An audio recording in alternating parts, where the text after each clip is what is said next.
La salle de bal du Grand Méridien scintillait, ornée de lustres en cristal et de roses blanches. Le mariage de ma sœur Victoria était tout ce dont elle avait rêvé, 300 invités, un orchestre, et assez de champagne pour faire flotter un yacht. J'étais assise à la table 17, celle cachée derrière un pilier, là où ils avaient placé les parents décevants que personne ne voulait sur les photos. Maya, te voilà. La voix de Victoria a percé à travers la conversation du dîner, alors qu'elle s'approchait de ma table, sa robe Vera Wang à 15 000 € traînant derrière elle. Son nouveau mari, Brad, la suivait, l'air mal à l'aise dans son smoking sur mesure. J'étais justement en train de parler de toi à la famille de Brad. J'ai posé ma fourchette, le saumon dans mon assiette semblant soudain moins appétissant. C'est gentil. Oui, eh bien, il faut bien que quelqu'un explique pourquoi tu es habillée comme ça. Victoria a désigné ma simple robe noire, élégante mais sobre, achetée en ligne pour 200 €. Rien à voir avec les robes de créateurs que portaient les autres invités. Brad s'est agité, mal à l'aise. Victoria, peut-être que... Non, Brad, ce n'est pas grave. Maya comprend. Victoria a souri, mais ses yeux étaient froids. On ne peut pas tous réussir. Certains d'entre nous sont des développements tardifs. Très, très tardifs. Notre mère s'est matérialisée à côté de Victoria, resplendissante dans une soie couleur champagne. Margaret Chin s'était habillée pour le mariage de sa fille comme si elle assistait au mégala. Maya, ma chérie, tu ne vas pas ennuyer les gens avec tes histoires de travail en entrepôt, n'est-ce pas? Je n'en ai pas parlé, maman. Bien. Bien. Maman m'a tapoté l'épaule, avec le même enthousiasme qu'on pourrait montrer à une plante d'intérieur décevante. Pas besoin de faire de la publicité. La famille de Brad, ce sont des banquiers d'affaires, des gens qui ont beaucoup de succès. Ils ne comprendraient pas ta situation. Une femme plus âgée à ma table, une des tantes de Brad, s'est penchée avec intérêt. Du travail en entrepôt? Quelle application? Quel genre d'entrepôt? Victoria a ri, un son aigu et brillant. Oh, ce n'est rien d'intéressant. Maya a abandonné Stanford après 2 ans, pour travailler dans une sorte d'installation logistique. Nous essayons toujours de comprendre pourquoi. Je n'ai pas abandonné, ai-je dit doucement. J'ai pris une année sabbatique. Il y a 5 ans, la voix de maman dégoulinait de déception. 5 ans, et tu charges toujours des boîtes dans des camions. Ton père et moi avons payé pour 2 ans à Stanford, Maya. Sais-tu combien ça a coûté? Je le sais. Je vous ai remboursé. Victoria a reniflé. Avec quel argent? Tu vis dans ce minuscule appartement à Auckland et tu conduis une Honda de 10 ans. Ne me dis pas que tu nages dans l'argent. La tante de Brad nous regardait, clairement mal à l'aise. Les autres invités de la table 17 s'étaient tus, leur attention fixée sur le drame familial qui se déroulait sous leurs yeux. C'est un travail honnête, ai-je dit, en gardant une voix égale. Honnête? Le rire de Victoria était plus fort maintenant, attirant l'attention des tables voisines. Maya, s'il te plaît. Tu aurais pu être médecin, avocate, quelque chose de respectable. Au lieu de ça, tu as 27 ans et tu travailles dans un entrepôt. Sais-tu ce que les gens disent quand ils posent des questions sur toi? Je n'ai pas répondu. J'avais déjà tout entendu, lors des dîners de famille, des vacances, des appels téléphoniques. Maya, la décrocheuse. Maya, la déception. Maya, celle qui a gâché son avenir. Ils ont pitié de nous, a dit maman, sa voix baissant jusqu'à un chuchotement de scène, qui a pourtant traversé la moitié de la salle de bal. Ils ont vraiment pitié de nous. Où vous êtes-vous trompé, demande-t-il. Qu'est-il arrivé à Maya? Je vais bien, ai-je dit. Bien. Victoria a fait un geste vers la salle de bal. Regarde ça, Maya. Voilà à quoi ressemble le succès. Brad et moi, nous avons une maison à Pacific Heights. Il est associé principal chez Goldman Sachs. Je dirige ma propre agence de design d'intérieur. Nous partons en vacances aux Maldives. Nous construisons quelque chose. C'est super, Victoria. Je suis heureuse pour vous. Vraiment? Ses yeux se sont plissés. Parce que tu n'as pas l'air heureuse. Tu as l'air exactement de ce que tu es, une employée d'entrepôt qui n'a pas réussi à s'en sortir dans le monde réel. Brad a touché le bras de Victoria. Chérie, peut-être qu'on devrait. Devoir quoi? Prétendre que les choix de vie de Maya sont acceptables? Victoria a secoué la tête. Non, j'ai passé 5 ans à trouver des excuses pour elle. Elle se cherche, je disais. Elle a juste besoin de temps. Eh bien, le temps est écoulé. C'est ce qu'elle est. Un photographe s'est approché, l'appareil photo levé. Mademoiselle Chin, pourrions-nous avoir quelques photos de famille? Bien sûr. L'attitude de Victoria s'est transformée instantanément, son sourire radieux. Maman, viens. Et je suppose que Maya devrait être sur quelques clichés. Essaie de te tenir à l'arrière, d'accord? Et peut-être, souris comme si tu étais heureuse d'être ici. Les 20 minutes suivantes ont été une forme de torture particulière. Photo après photo, Victoria et maman me plaçant sur les bords, à moitié cachés derrière des cousins et des tantes. Le photographe a essayé d'être professionnel, mais même lui semblait sentir la dynamique familiale en jeu. Belle famille, a-t-il dit après le dernier cliché. Vous devez être si fière de vos 2 filles, Madame Chin. Le sourire de maman n'a pas atteint ses yeux. Oh oui, si fière. Bien qu'elles aient pris des chemins très différents. Maman est généreuse, a interrompu Victoria, toujours rayonnante face à l'appareil. Maya travaille dans un entrepôt, chargeant et déchargeant. Un travail très physique. Nous n'arrêtons pas de lui dire de retourner à l'école, mais elle a haussé les épaules, impuissante. Le photographe m'a jeté un regard à peine dissimulé de pitié, avant de passer au groupe familial suivant. De retour à la table 17, j'ai trouvé ma place occupée par un parent âgé que je reconnaissais à peine. J'ai fini par rester près du bar, sirotant un verre d'eau, pendant que la réception continuait autour de moi. Les invités dansaient, riaient, célébraient. J'ai vérifié mon téléphone. 19h47. L'annonce de Forbes était prévue pour 20h, heure de l'Est, soit 17h, heure du Pacifique. Plus que 13 minutes. Maya Chin? Je me suis retourné et j'ai vu un jeune homme en costume chair s'approcher. Il me semblait vaguement familier, peut-être un collègue de Brad. Oui. Tyler Morrison. Je travaille avec Brad chez Goldman. Il m'a tendu la main et je l'ai serrée. Je dois dire que je suis un grand fan de votre travail. Mon estomac s'est noué. Mon travail? Les algorithmes d'optimisation logistique que vous avez développés. C'est révolutionnaire. Nous essayons de mettre en place des systèmes similaires dans notre analyse de la chaîne d'approvisionnement. L'enthousiasme de Tyler était sincère. Quand Brad a mentionné que sa nouvelle belle-sœur était Maya Chin, je n'en revenais pas. Vous êtes une sorte de légende dans certains cercles. Merci. Êtes-vous toujours chez Logicor ou êtes-vous passé à autre chose? Avant que je puisse répondre, Victoria est apparue à mon coude. Tyler, te voilà. Je vois que tu as rencontré ma sœur. Son insistance sur le dernier mot le faisait sonner comme une affliction. Oui, a dit Tyler, ignorant la tension. Je lui disais justement à quel point son travail est impressionnant. Le sourire de Victoria s'est figé. Son travail? Les systèmes d'optimisation de la chaîne d'approvisionnement qu'elle a conçus. On les étudie maintenant dans les écoles de commerce. Ça a complètement changé la donne pour l'industrie de la logistique, n'est-ce pas? Son travail d'entrepôt. La voix de Victoria était devenue plate. Tyler a ri. Eh bien, je suppose que techniquement, elle a commencé dans un entrepôt. C'est ce qui rend la chose si brillante. Elle a compris les opérations sur le terrain et a construit les algorithmes à partir de là. Du pur génie. Une annonce a crépité dans le système de sonorisation. Mesdames et messieurs, le dîner sera servi dans 5 minutes.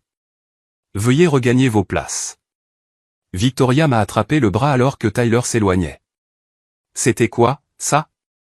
Rien. Ne me mens pas, Maya. Que as-tu fait? J'ai développé un logiciel. Ce n'est pas grand-chose. Un logiciel? Les yeux de Victoria se sont plissés. Quel genre de logiciel? D'optimisation logistique. Ça aide les entrepôts à fonctionner plus efficacement. Et les gens l'étudient dans les écoles de commerce? J'ai haussé les épaules. Je suppose que ça marche plutôt bien. La prise de Victoria s'est resserrée. Pourquoi ne nous as-tu rien dit? Vous n'avez jamais demandé. Vous avez supposé que je ne faisais que charger des boîtes. Parce que c'est ce que tu as dit. Tu as dit que tu travaillais dans un entrepôt. C'est le cas. C'était le cas. J'ai commencé là-bas pour comprendre les systèmes, avant de construire quelque chose de mieux. C'est incroyable, Victoria a lâché mon bras. Tu nous as laissé penser que tu étais un échec. Vous avez décidé que j'étais un échec, ai-je dit doucement. Je n'ai simplement pas corrigé. Victoria a ouvert la bouche pour répondre, mais maman est apparue avec un groupe de parents. Maya, viens, on prend d'autres photos. Essaie d'avoir l'air présentable cette fois, et arrange tes cheveux. Ils deviennent plats. Je les ai suivis jusqu'à la zone photo, où le photographe préparait un autre cliché. Mon téléphone a vibré dans ma pochette. 19h58. Plus que 2 minutes. Souriez tout le monde, a crié le photographe. Magnifique. Maintenant, une juste avec la mariée et ses parents. Les téléphones se sont mis à vibrer. Pas seulement un ou deux, mais des dizaines dans toute la salle de bal. Une vague de notifications sonores, se propageant dans la foule comme des dominos qui tombent. Mais qu'est-ce que c'est? Maman a sorti son téléphone, fronçant les sourcils en regardant l'écran. Son visage est devenu blanc. Victoria a vérifié son propre téléphone. Ce n'est pas possible. Qu'y a-t-il? Papa est apparu, une coupe de champagne à la main, le visage rougi par l'alcool et la fête. Qu'est-ce que tout le monde regarde? Forbes vient de publier sa liste des 30 de moins de 30 ans, a dit Brad, fixant son téléphone. Catégorie technologie. La voix de Tyler Morrison a porté depuis l'autre côté de la pièce. Oh mon Dieu, Maya Chin est numéro 1. La salle de bal est devenue silencieuse. 300 personnes, soudainement concentrées sur leur téléphone, sur le site web de Forbes, sur l'annonce qui venait d'être publiée. Numéro 1. La voix de Victoria n'était qu'un murmure. En technologie? Maman m'a tendu son téléphone, la main tremblante. L'écran affichait le site de Forbes. Forbes 31h30, technologie. Numéro 1, Maya Chin, 27 ans, fondatrice et PDG, Logicor Solutions. Fortune nette, 1,2 milliard d'euros. L'article continuait en dessous, mais je n'avais pas besoin de le lire. J'avais vu le brouillon 2 semaines auparavant, quand Forbes avait vérifié chaque détail avec mes avocats. Milliard? Papa a attrapé le téléphone, plissant les yeux. Il est écrit milliard avec un M, c'est impossible, a dit Victoria. Maya travaille dans un entrepôt. Elle conduit une Honda. Elle vit à Auckland. Je vis à Auckland par choix, ai-je dit calmement. L'entrepôt, c'est là que j'ai lancé Logicor, et j'ai gardé la Honda parce qu'elle fonctionne bien. Tyler Morrison a fendu la foule, le visage illuminé d'excitation. Maya, félicitations. Quand allais-tu nous le dire? Numéro 1, est la plus jeune milliardaire autodidacte du secteur technologique. Milliardaire? La voix de maman s'est brisée. Maya, de quoi parle-t-il? D'autres invités se sont attroupés, leur téléphone sorti, comparant leurs notes. L'article de Forbes se répandait dans la salle de bal comme une traînée de poudre. Une femme en robe rouge, l'une des associées principales de Brad chez Goldman, s'est approchée, son téléphone à la main. Je m'excuse, mais je dois vous demander, êtes-vous la Maya Chin qui a développé les algorithmes SmartFlow? C'est bien moi. J'essaie d'obtenir un rendez-vous avec votre équipe depuis 6 mois. Nous voulons mettre en place vos systèmes sur l'ensemble de notre chaîne d'approvisionnement mondiale. Elle a jeté un regard à Victoria et à maman, son expression passant de l'excitation à la confusion. Attendez, vous êtes la sœur de la mariée? C'est exact. Mais tout à l'heure, j'ai entendu quelqu'un dire que vous travailliez dans un entrepôt. C'est le cas. Enfin, c'était le cas. C'est là que j'ai commencé Logicor, il y a 5 ans. Les yeux de l'associé se sont écarquillés. Vous avez lancé Logicor dans un entrepôt à Auckland? Je devais comprendre la logistique sur le terrain avant de pouvoir l'optimiser. Alors j'ai travaillé à l'usine pendant 8 mois, chargeant des camions, gérant les stocks, suivant les expéditions. Puis j'ai créé le logiciel. Et maintenant, vous valez plus d'1 milliard d'euros? L'associé a ri, incrédule. C'est incroyable. Victoria m'a de nouveau attrapé le bras, m'éloignant de la foule. Pourquoi ne nous as-tu rien dit? Vous dire quoi? Que tu créais une entreprise. Que tu réussissais. Tu nous as laissé penser. Je vous ai laissé penser ce que vous vouliez penser, ai-je dit. Chaque fois que j'ai essayé d'expliquer ce que je faisais, vous m'avez interrompu. Vous avez fait des suppositions. Vous avez décidé que j'étais un échec, et rien de ce que j'aurais pu dire n'aurait changé votre opinion. Ce n'est pas juste. Vraiment? À Noël, j'ai essayé de te parler du premier gros contrat que Logicor a décroché. Tu m'as interrompu pour parler de ton nouveau sac à main. À l'anniversaire de papa, j'ai mentionné que j'embauchais une équipe de développement. Tu as demandé si c'était d'autres employés d'entrepôt. Maman est apparue, son mascara commençant à couler. Maya, ma chérie, c'est une merveilleuse nouvelle. Pourquoi n'as-tu pas partagé ça avec ta famille? J'ai essayé. Vous n'étiez pas intéressé. Mais 1 milliard d'euros. Papa avait rejoint le cercle, le visage rouge. Tu vaux 1 milliard d'euros, et tu portes une robe à 200 € au mariage de ta sœur? J'aime cette robe. Mais les gens vont penser. Maman s'est interrompue, regardant les invités qui étaient toujours regroupés à proximité, observant notre drame familial se dérouler en temps réel. Un homme aux cheveux argentés, dans un costume impeccable, s'est approché. Excusez-moi, je suis Robert Hutchinson, le père de Brad. Je n'ai pas pu m'empêcher d'entendre. Vous êtes vraiment la fondatrice de Logicor? Oui, monsieur. Mon entreprise utilise votre logiciel. Il nous a fait économiser 40 millions d'euros l'année dernière, rien qu'en coût logistique. Il m'a tendu la main et je l'ai serré. Je n'avais aucune idée que Brad se mariait dans une famille aussi innovante. Votre fille est remarquable, Madame Chin. Le sourire de maman était crispé. Oui, eh bien, Maya a toujours été motivée. Motivée? Elle est révolutionnaire. Robert s'est tourné vers moi. Nous essayons d'organiser une réunion avec votre équipe. Notre directeur financier veut discuter de l'extension de notre mise en œuvre aux opérations internationales. Demandez à vos collaborateurs de contacter mon bureau, ai-je dit. Nous pouvons arranger ça. Ton bureau? La voix de Victoria était vide. Tu as un bureau? J'ai un immeuble à San Francisco. 43 employés. 43. Victoria a légèrement vacillé et Brad l'a soutenu. Mais tu as dit que tu travaillais à Auckland. J'ai dit que je vivais à Auckland. Le siège de mon entreprise est à San Francisco, près du Ferry Building. Brad a sorti son téléphone, tapant rapidement. Logicor Solutions, siège social au One Market Plaza. Mon Dieu, Victoria, c'est un emplacement de premier choix. La vue est belle, ai-je dit. D'autres invités se rassemblaient maintenant, une foule se formant autour de notre famille. Je pouvais les entendre chuchoter, comparer les écrans de téléphone, et lire l'article de Forbes à voix haute. Il est dit ici que vous avez lancé Logicor avec 50 000 € d'économie, a lu quelqu'un. Vous avez travaillé dans un entrepôt pour comprendre les défis opérationnels, puis vous avez passé 18 mois à développer l'algorithme initial.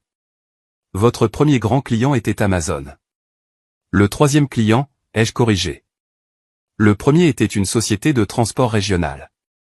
Le deuxième, une chaîne de vente au détail nationale. Amazon est arrivé après que nous ayons prouvé le concept. Tyler Morrison a ri. Après que vous ayez éprouvé le concept? Maya, vous avez révolutionné la gestion de la chaîne d'approvisionnement. Les entreprises se bousculent pour mettre en œuvre vos systèmes. Le photographe est apparu, l'appareil photo levé. Mademoiselle Chin, la jeune Mademoiselle Chin, pourrions-nous avoir quelques photos? Forbes pourrait vouloir les utiliser pour son article de fond. Un article de fond? La voix de maman a monté d'une octave. Bien sûr, a dit le photographe.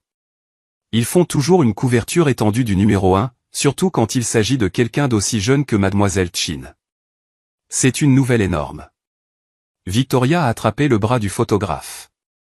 Attendez, vous voulez des photos de Maya pour Forbes? Oui. La lumière ici est parfaite. Et avec le décor du mariage, c'est un excellent angle humain. Une PDG milliardaire célèbre le mariage de sa sœur. Très accessible. Accessible? Victoria a répété le mot comme s'il était étranger. Mon téléphone a sonné. Mon vrai téléphone, pas le personnel, mais mon portable professionnel que j'avais mis en silencieux pour le mariage. J'ai jeté un coup d'œil à l'écran. Je dois prendre cet appel. Maintenant? La voix de maman s'est brisée. Maya, il y a des gens ici qui veulent te rencontrer. C'est ma responsable des relations publiques.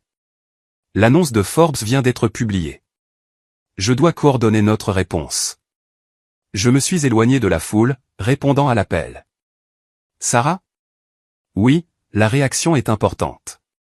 Planifie les interviews avec la presse pour lundi et oui, envoie le communiqué préparé aux médias habituels. Je serai disponible pour des appels demain après-midi. Quand je suis revenu, la foule avait grossi. Il semblait que la moitié des invités du mariage avaient migré vers notre coin de la salle de bal, téléphone sorti, question prête. Mademoiselle Chin, est-il vrai que vous avez refusé une offre de rachat de Google, a demandé quelqu'un. C'est exact, il y a 3 mois. Combien ont-ils offert? 2 milliards, mais Logicor n'est pas à vendre. Victoria a eu un hoquet. Tu as refusé 2 milliards d'euros? L'entreprise vaut plus que ça, et je n'ai pas fini de la construire. Une jeune femme dans une élégante robe noire s'est avancée. Maya Chin, je suis Jennifer Walsh de TechCrunch.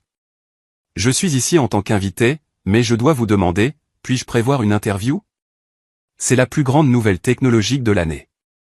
Demandez à votre rédacteur en chef de contacter mon équipe de relations publiques, ai-je dit. Nous prévoyons les interviews avec les médias pour la semaine prochaine. Ton équipe de relations publiques? Victoria a ri, le son légèrement hystérique. Bien sûr que tu as une équipe de relations publiques. Pourquoi n'en aurais-tu pas une? L'associé principal de Brad est réapparu, cette fois avec 2 collègues. Mademoiselle Chin, je m'excuse pour l'intrusion, mais nous devons vraiment discuter d'un partenariat. Goldman Sachs est très intéressé par l'exploration d'opportunités d'investissement avec Logicor. Nous ne cherchons pas d'investissement, ai-je dit, mais je suis toujours ouverte à la discussion sur la mise en œuvre de nos systèmes en entreprise. La mise en œuvre en entreprise, bien sûr. L'associé a sorti une carte de visite. S'il vous plaît, demandez à quelqu'un de votre équipe de nous contacter. Cela pourrait être une relation très lucrative pour les 2 parties. Maman me fixait comme si elle ne m'avait jamais vu auparavant. Maya, je ne comprends pas. Quand tout cela est-il arrivé? Au cours des 5 dernières années, pendant que vous pensiez que je ne faisais que charger des camions. Mais tu n'as jamais rien dit. J'ai essayé plusieurs fois. Vous n'avez pas écouté. Papa s'est éclairci la gorge. Eh bien, pour notre défense, tu as été assez vague sur ton travail. Je vous ai dit que je développais un logiciel de logistique. Vous avez appelé ça jouer avec les ordinateurs. Nous n'avions pas réalisé que tu créais une entreprise d'1 milliard d'euros. Est-ce que ça aurait changé quelque chose si je vous avais dit la valeur exacte de Logicor? Auriez-vous écouté, ou auriez-vous supposé que j'exagérais? Le silence qui a suivi fut une réponse suffisante. Le maquillage soigneusement appliqué de Victoria commençait à couler, des larmes menaçant de déborder. C'est le jour de mon mariage, Maya. Mon jour spécial. Et tu le ramènes à toi. Je n'ai rien fait, ai-je dit doucement. Forbes a publié sa liste. Je n'ai pas contrôlé le moment. Mais tu savais. Tu savais que ça allait arriver aujourd'hui et tu es quand même venu. Tu m'as invité. Je suis ta sœur. Quelle sœur? Tu nous as fait passer pour des idiots devant tout le monde. Brad a touché l'épaule de Victoria.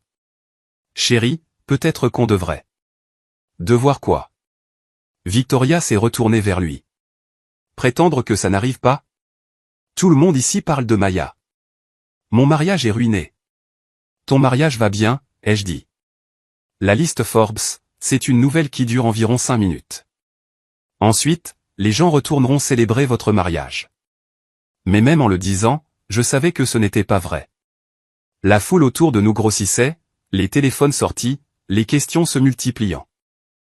Le mariage s'était transformé en toute autre chose, une conférence de presse impromptue avec 300 journalistes amateurs. Mademoiselle Chin, un homme d'une 50aine d'années s'est avancé, des boutons de manchette en or brillant. Harrison Webb, Capital Risk. J'aimerais beaucoup discuter des opportunités de financement pour votre prochaine entreprise. Logicor est mon entreprise. Je ne cherche pas de financement. Mais sûrement, avec votre parcours, vous envisagez une expansion, de nouveaux produits. Je représente plusieurs firmes qui seraient très intéressées. Je suis au mariage de ma sœur, ai-je dit, la voix ferme. Ce n'est ni le moment, ni le lieu. Harrison eut la décence de paraître embarrassé. bien sûr, mes excuses. Mais s'il vous plaît, prenez ma carte pour quand vous serez prête à discuter d'opportunités. J'ai accepté la carte, la 10e que je recevais en 15 minutes, et je l'ai glissée dans ma pochette avec les autres. Maman m'a attrapé le bras, sa prise désespérée. Maya, ma chérie, il faut qu'on parle. En privé. Maman, il n'y a rien à maintenant. Sa voix ne laissait aucune place à la discussion. Elle m'a entraîné vers un coin tranquille, loin de la foule. Papa et Victoria ont suivi, formant un cercle serré qui nous isolait du reste de la salle. Pourquoi ne nous as-tu rien dit? Le murmure de maman était féroce. Ta propre famille, Maya. Nous avions le droit de savoir. Vraiment? Parce qu'à chaque fois que j'ai mentionné mon travail, vous l'avez méprisé. À chaque fête, chaque appel, vous avez clairement fait savoir que ce que je faisais n'était pas assez bien. Nous essayions de te motiver. Non, vous essayez de me faire honte. Il y a une différence. Les larmes de Victoria coulaient librement maintenant, son mascara traçant des sillons sur ses joues. Tu nous as fait passer pour des idiots. Tout le monde a entendu ce que nous avons dit sur toi, sur le travail en entrepôt, la Honda, la robe bon marché. Et maintenant, ils connaissent la vérité. La vérité, c'est que je travaille parfois dans un entrepôt. Je conduis une Honda, et j'ai acheté cette robe en ligne. Rien de ce que j'ai dit n'était un mensonge. Mais tu nous as laissé croire. Je vous ai laissé croire ce que vous vouliez croire. Vous avez fait des suppositions sur ma vie, mes choix, mon succès. Je ne vous ai pas corrigé parce que, honnêtement, j'ai croisé le regard de Victoria. Je voulais voir jusqu'où vous iriez. À quel point vous seriez cruel envers quelqu'un que vous pensiez inférieur. Maman a eu un hoquet. Ce n'est pas juste. Ah non? Vous m'avez présenté à la famille de Brad comme la fille décevante. Vous m'avez assise derrière un pilier. Vous m'avez dit de me tenir à l'arrière des photos et d'arranger mes cheveux. Quand est-ce que ça se serait arrêté? Si Forbes n'avait pas publié sa liste, auriez-vous passé le reste de votre vie à me traiter comme un échec? Nous étions inquiets pour toi. La voix de papa était trop forte, attirant l'attention des invités proches. Il la baissa jusqu'à un murmure dur. Nous avons payé pour Stanford. Nous nous attendions à ce que tu fasses quelque chose avec cette éducation. Je l'ai fait. J'ai bâti une entreprise d'1 milliard d'euros, en travaillant dans un entrepôt, en comprenant le problème avant de créer la solution. C'est ça, les affaires. Victoria a essuyé ses yeux, étalant davantage son maquillage. C'est incroyable. Mon mariage est complètement ruiné. Ton mariage va bien, ai-je répété. Regarde autour de toi, Victoria. Les gens dansent encore. L'orchestre joue toujours. Le dîner est servi. La seule chose qui a changé, c'est ce que les gens pensent de moi. Tout le monde nous regarde. Ils arrêteront. Donnez-leur 10 minutes et ils retourneront célébrer votre mariage. Mais même en le disant, je pouvais voir les téléphones toujours sortis, les groupes d'invités blottis autour des écrans, les regards furtifs dans notre direction. L'annonce de Forbes avait fondamentalement changé la soirée. Jennifer Walsh de TechCrunch est apparue à mon coude. Je suis vraiment désolé d'interrompre, mais mon rédacteur en chef demande déjà une citation. Pouvez-vous me donner quelque chose? Ne serait-ce qu'une phrase sur votre réaction au fait d'être nommé numéro 1. J'ai jeté un coup d'œil à Victoria, dont le visage était passé du rouge au blanc, puis à une nuance de violet inquiétante. Pas maintenant. Bien sûr, bien sûr. Mais peut-être plus tard? Après le dîner? Jennifer, ai-je dit avec précaution, je suis à un mariage de famille. Toutes les déclarations officielles passeront par mon équipe de relations publiques, au début de la semaine prochaine. Elle a hoché la tête, reculant, mais je pouvais la voir taper sur son téléphone, tweetant probablement le fait qu'elle m'avait trouvé au mariage de ma sœur, que j'avais refusé de commenter, et que la plus jeune milliardaire autodidacte de la technologie célébrait en famille, pendant que le monde de la tech explosait avec la nouvelle de son succès. L'orchestre a recommencé à jouer, signalant que le dîner allait être servi. Les invités ont commencé à regagner leur table, bien que beaucoup tenaient encore leur téléphone, lisaient encore des articles, et chuchotaient encore sur le drame de la famille Chin qui s'était déroulé en temps réel. Nous devons prendre de nouvelles photos, a soudainement dit Victoria. Des photos de famille, avec Maya au centre. Victoria. Non, elle a raison, a dit maman, sa voix prenant une qualité frénétique. Nous devrions avoir des photos avec Maya correctement positionnées. Les gens voudront les voir. Les gens voudront les voir, ai-je répété, non pas parce que vous êtes fiers de moi, mais parce que je suis soudainement digne d'être photographié. Ce n'est pas ce que je voulais dire. Vraiment?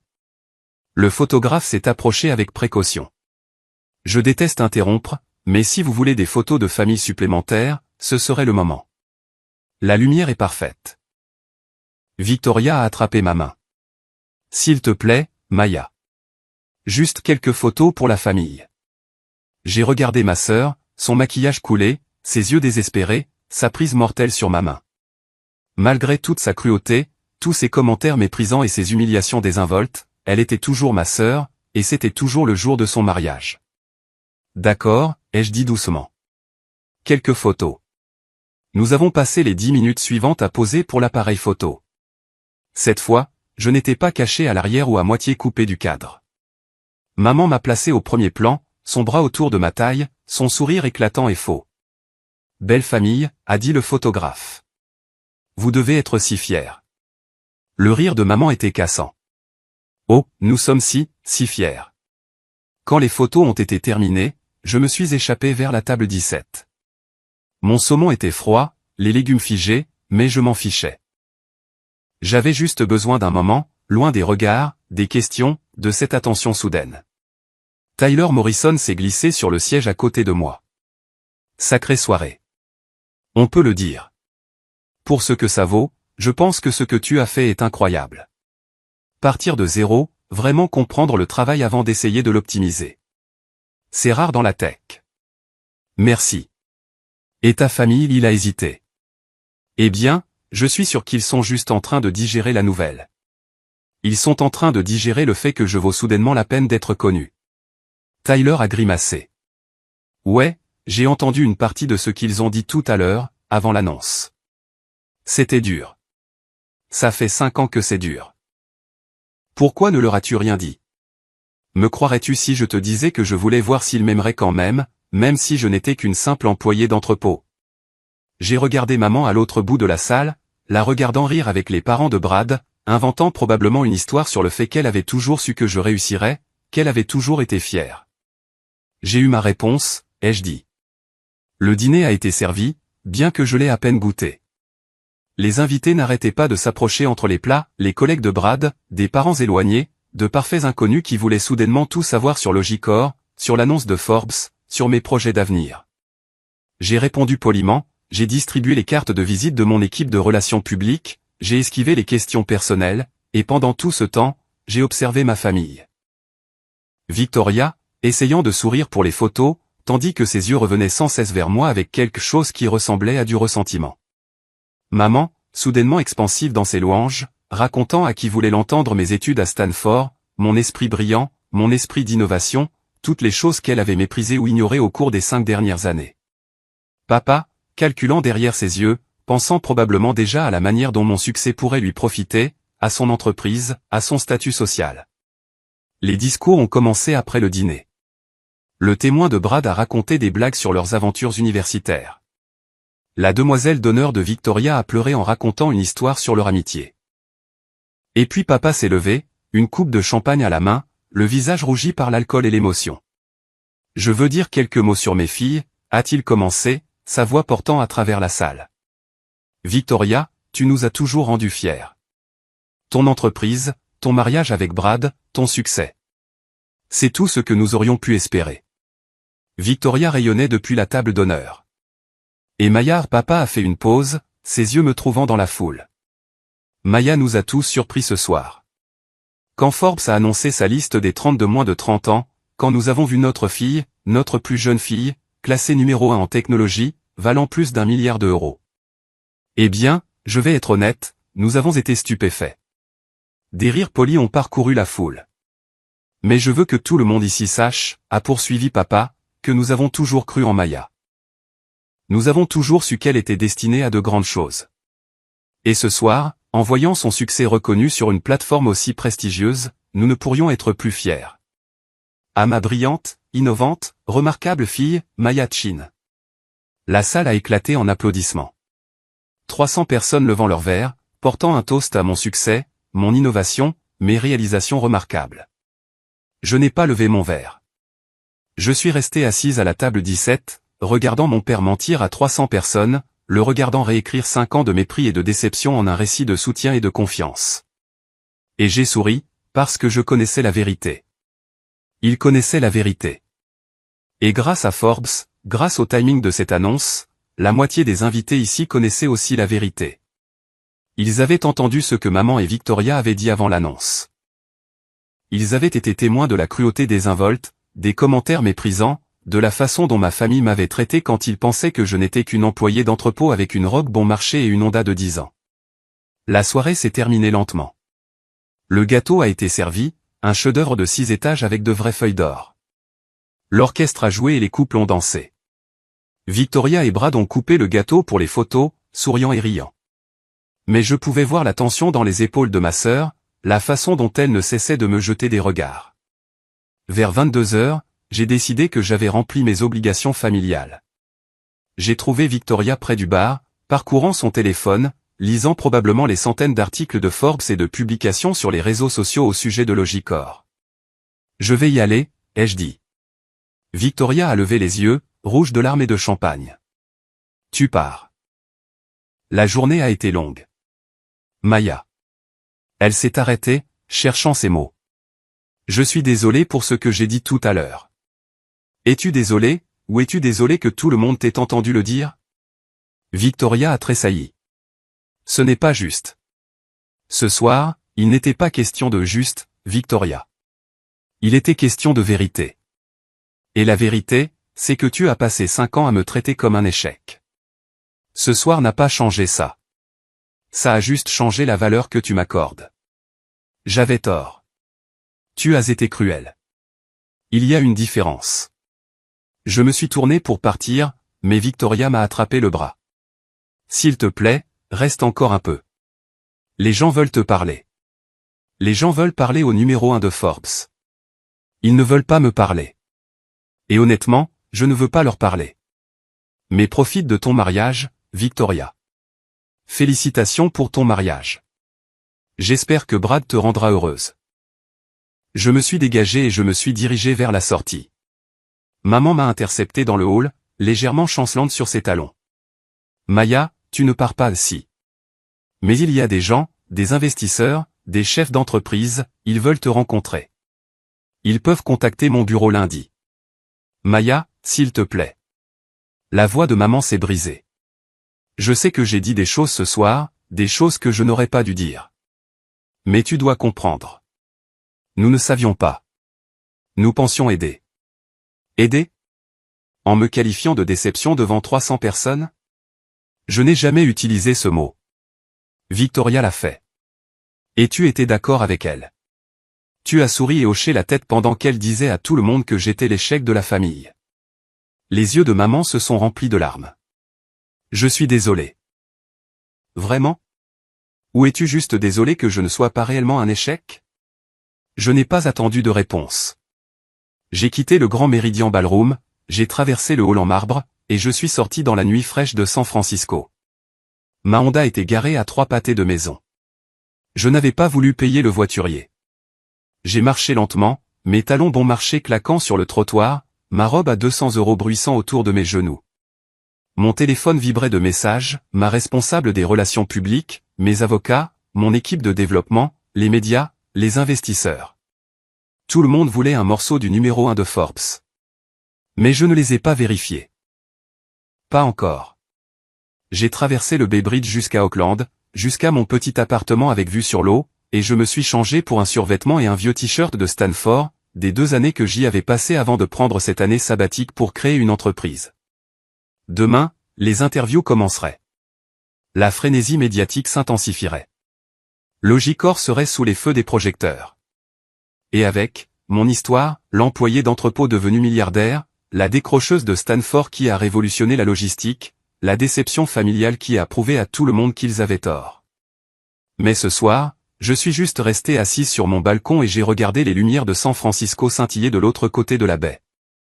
J'ai pensé à Victoria, probablement encore à sa réception, essayant de sauver son jour spécial. J'ai pensé à maman et papa, en train de tisser leur récit, celui où ils avaient toujours cru en moi, m'avait toujours soutenu. Et j'ai pensé à la table 17, cachée derrière un pilier, où ils avaient placé le parent décevant que personne ne voulait sur les photos. Mon téléphone a sonné. Sarah, ma responsable des relations publiques. L'article de Forbes explose, a-t-elle dit sans préambule. Tous les grands médias veulent une interview. Bloomberg, CNBC, TechCrunch, Wired. Tout le monde. Et il y a un angle humain qui émerge, sur la dynamique de ta famille. Apparemment, quelqu'un au mariage a tweeté sur les commentaires de ta sœur avant l'annonce. Bien sûr qu'ils l'ont fait. Ça prend de l'ampleur. Une milliardaire de la tech révèle le traitement de sa sœur à un mariage. Tu veux répondre? Non. Maya, ça pourrait être bon pour ton image. L'angle de l'autodidacte, le drame familial surmonté. J'ai dit non. Ce qui s'est passé ce soir était privé, ou aurait dû l'être. Compris. Et pour les interviews? Je peux commencer à les planifier? Oui, mais seulement les médias professionnels. Axés sur l'industrie technologique. Rien sur ma famille. Notez. Aussi, Google a appelé. Ils veulent rediscuter de leur offre de rachat. Toujours pas intéressés. Ils sont prêts à monter à 3 milliards. J'ai regardé un ferry traverser la baie, ses lumières se reflétant dans l'eau sombre. Dis-leur que Logicor n'est pas à vendre, à aucun prix. Après que Sarah ait raccroché, je suis resté assise dans le silence de mon appartement, mon petit appartement bon marché que je pourrais m'offrir 1000 fois, mais que je gardais parce qu'il me rappelait d'où je venais, ce qui comptait. Mon téléphone a encore vibré. Un texto de Victoria, tout le monde parle de toi. Tout le monde. C'était censé être mon jour. J'ai fixé le message un long moment. Puis j'ai répondu, ça l'est toujours. Je suis désolé pour le timing. Félicitations pour ton mariage. Elle n'a pas répondu. Un autre texto est arrivé, cette fois de papa, il faut qu'on parle de ton entreprise. J'ai quelques idées pour l'expansion. Je l'ai supprimé sans répondre. Et puis, de manière inattendue, un message de Brad, je suis désolé pour ce soir. Victoria l'est aussi, même si elle ne peut pas encore le dire. Pour ce que ça vaut, je pense que ce que tu as bâti est incroyable, et je suis désolé que nous ne l'ayons pas vu plus tôt. J'ai souri à ça, et j'ai répondu, merci, Brad. Prends soin de ma sœur. La ligne d'horizon de San Francisco scintillait de l'autre côté de la baie. Tous ces immeubles où les gens travaillaient, où les entreprises opéraient, où Forbes publiait des listes qui changeaient tout en un instant. Demain, je serai la plus jeune milliardaire autodidacte de la technologie. Je serai le numéro 1 de Forbes. Je serai l'histoire à succès que tout le monde voudrait interviewer, dans laquelle investir, et dont s'inspirer. Mais ce soir, j'étais juste Maya Chin, l'employé d'entrepôt, la déception familiale, la fille à la robe à 200 € qui avait choisi de vivre dans un petit appartement et de conduire une Honda de 10 ans, parce que le succès, ce n'était pas l'apparence, c'était le travail. Mon téléphone a vibré une dernière fois. Un message de Tyler Morrison, je voulais juste dire que ta famille n'a peut-être pas reconnu ta valeur, mais le reste d'entre nous, si. J'ai hâte de voir ce que tu construiras ensuite. J'ai mis mon téléphone de côté et j'ai regardé les lumières du ferry disparaître dans le port d'Auckland. Demain serait le chaos. Mais ce soir, je suis restée assise dans mon appartement bon marché, portant mon vieux t-shirt d'université, et je me suis sentie plus réussie que jamais, parce que j'avais bâti quelque chose de réel, de précieux, quelque chose qui n'avait besoin ni de l'approbation de ma famille, ni de la validation de la société. Et ça valait plus que n'importe quel classement Forbes ne pourrait jamais mesurer.